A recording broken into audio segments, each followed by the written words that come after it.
We know that we are very close to the fourth position, but we are focused to arrive to Barcelona, and we have been learning a lot of the boat and about performance, so now we know better how to go fast with this boat. We are really confident with the boat. We had a very weather conditions, and we are going faster than the beginning.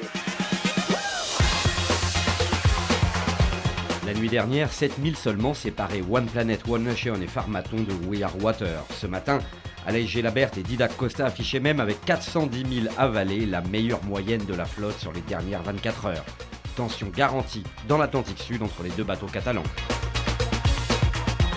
Ils ont l'obligation de contourner un petit peu ce trou de vent qu'ils ont dans leur nord-ouest. Donc une route un petit peu plus longue et un peu plus est. On pourrait croire qu'ils repartent dans l'océan Indien, mais non.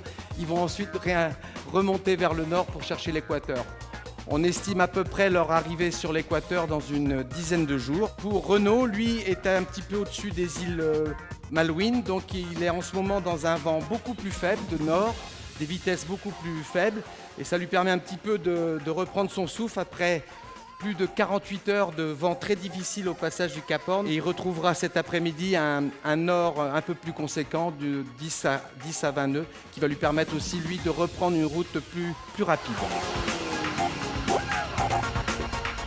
Spirit of Hungary, le petit dernier du Pacifique, file à 15 nœuds avant de devoir enchaîner les empannages à l'approche du Cap Horn, qu'il franchira dans la nuit du 14 au 15 mars.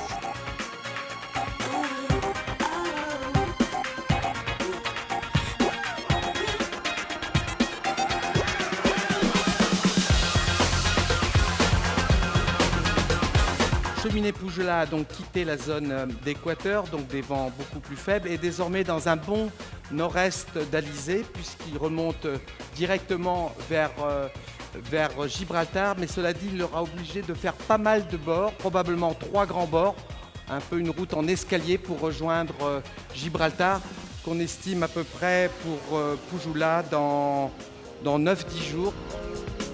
Dans la lutte pour la deuxième place, Neutrogena compte 200 000 d'avance sur Gaes. Les deux voiliers sont portés vers l'équateur par un alizé d'Est. Guillermo Altadil et José Munoz passeront dans l'hémisphère nord le 14 mars, avant Anna Corbella et Gérard Marine le lendemain.